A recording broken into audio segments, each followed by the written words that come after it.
It's hard to believe that there's a pursuit going on right now while Los Angeles is under quarantine and curfew at the same time. But here we go. Assault with a deadly weapon suspect now being pursued by the LAPD. Right now we're approaching Crenshaw going northbound. Van Ness going northbound right now. And it's a small, that sedan that you see. Reasonable speeds right now, but at some points the suspect was on Crenshaw doing circles, and the LAPD had to follow around. It looked like a merry-go-round, but right now the suspect is northbound Van Ness, and he's coming out of the area from, what was the cross there? It's going to be Florence. He's going, and now we're turning westbound here. And I apologize that we're so far away. Of course, this pursuit happens to be under the final approach for Los Angeles International Airport.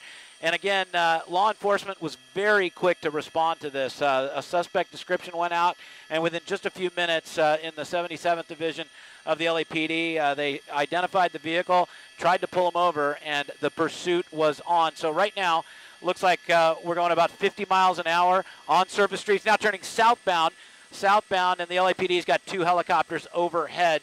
We don't know how many people are inside this vehicle, but at this point, the suspect continues to try and evade officers. I guess if there is a little bit of a silver lining, it's that the streets are very, very empty right now. Just not a lot of people on the roadway. And so officers right now have about 4 or 5 vehicles with them right now. And going to be a right turn on 76th Street, right turn on 76th. And the suspect is now westbound, headed toward the Baldwin Hills. We'll tell you when the suspect gets up to Crenshaw. It's here in about 1 block. And you can see no pit maneuver yet. And we don't know if they've been authorized. But the suspect continues to try and evade authorities. Still westbound across the tracks. Now southbound Crenshaw. And the suspect is now southbound Crenshaw. Look at how empty these streets are. There's just nobody out here right now. So the LAPD has a pretty easy time following them. And, of course, they're not going to ever be able to evade the airships. And certainly they won't be able to outrun the radio. So it looks like it may be coming to an end right now. We'll see the suspect on Crenshaw. Looks like it's pulling into a business here. But we are so far out right now because of the traffic at LAX that, okay, back out to the street now, and now coming northbound on Crenshaw, and into a gas station now. Look at the suspect trying to evade officers, and it is just not possible. So, but luckily, again, nobody out here on the roadway. Suspect now not very fast, but now hits the gas and looks like might be stopping. Nope, going southbound. We saw a couple of pedestrians there on the street. And I'm going to have to talk to LAX one more time. I apologize. I'm going to have to break away.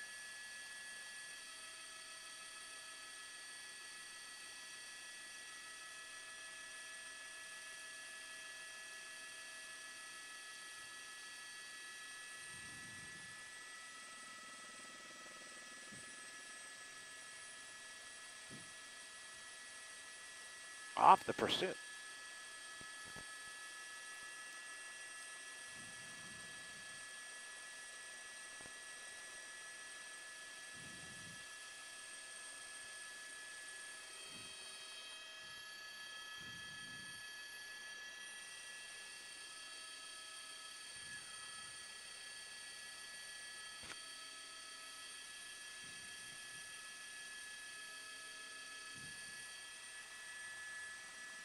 Which way now? The LAPD is trying to get us off of the pursuit.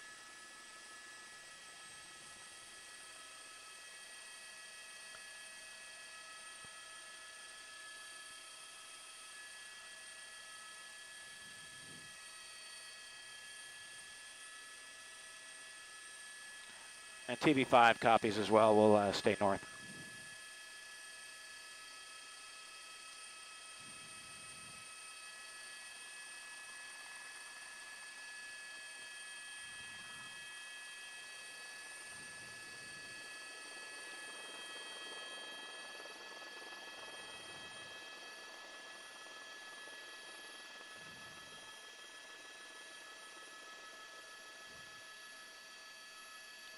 He's able to. Yep. He's going to go wrong direction there. Oh, he's going to go into the Fatburger. He's going to be going into that parking lot, and let's see if he goes north. He's going to go north right by the Marathon clothing store. He's going to come back out onto Slauson. Hard on the brakes. Wrong side of the road. And there he goes eastbound, or eastbound, I'm sorry. Hey, Chris, let's reverse direction. Reverse direction. Oh, the other, we're going to get skid. Here he comes northbound at us. Over some speed bumps. This is 11th Avenue. And here he goes eastbound.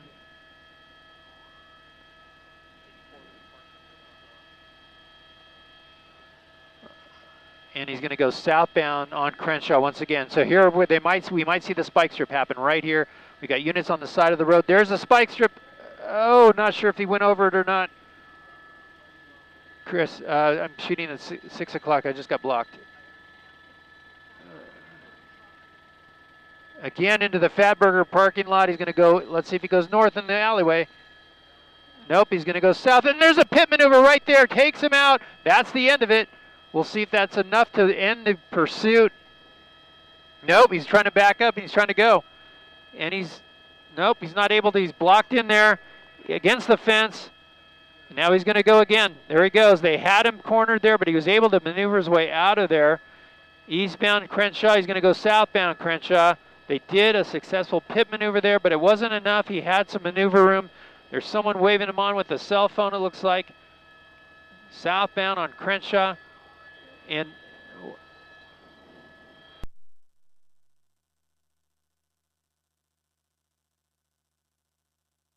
losing his control there, fishtailing as he makes a U-turn once again. This is probably his fifth or sixth U-turn on Crenshaw. Back.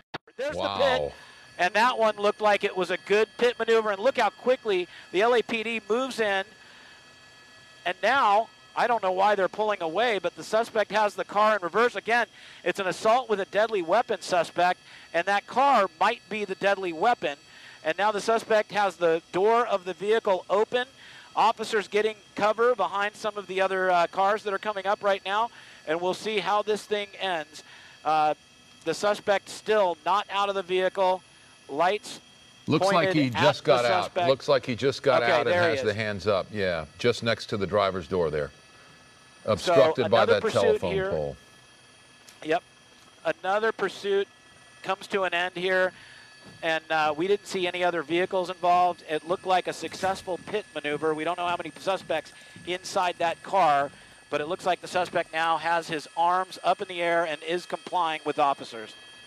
Wow, is that something? This driver made it predictable for officers, and they were able to formulate a strategy. I mean, he drove in this little area here, just a couple of blocks down the same alley 5 or 6 times, the same U-turns, the same moves, the same behaviors, and they finally decided that he wasn't going to do it continuously ad nauseum, and they took action. And we saw one pit maneuver there in the alley that was unsuccessful, and finally another one. And with so few cars and pedestrians on the road, they had more opportunity than they typically would on a surface street in a situation like this. That suspect now out of the vehicle with the hands up, complying as far as we can see. Obviously, it's a difficult angle from this shot due to LAX air traffic and final approach. And so our helicopter is at some distance, but you can see the suspect now sitting apparently. Yeah, it looks like he's sitting on the hood of that car. I have never seen officers give that command, so whether that's something he's decided to do on his own volition, you would have to believe at this point that they would either have him prone on the ground or backing toward those officers. So at this point, it seems like something of a standoff with officers. Right, we're gonna stay on this for a second here as we try and wait for him to be wait for him to get into custody, be put into custody. You do see some people there behind the police cruisers.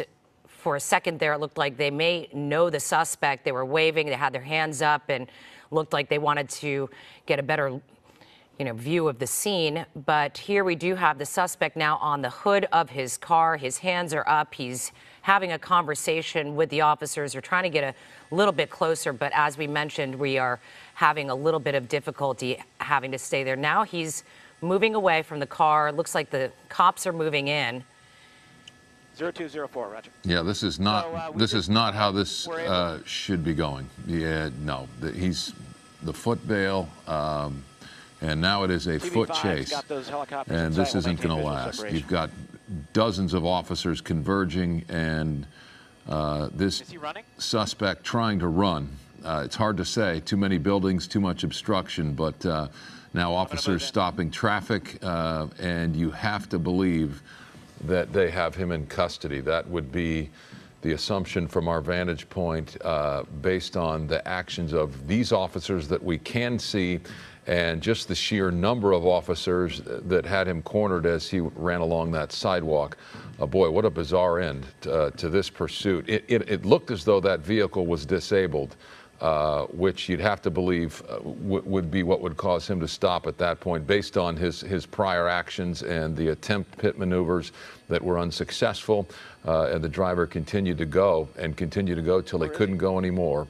And as we saw him get out of the car, as officers asked him to do, and at that point he had his hands up, standing there for a couple of minutes, and then we saw him sit on the hood of the car, which is not something officers would ask a suspect to do. As they approached him, he turned and ran, and I believe what we see now is the end of this. Right.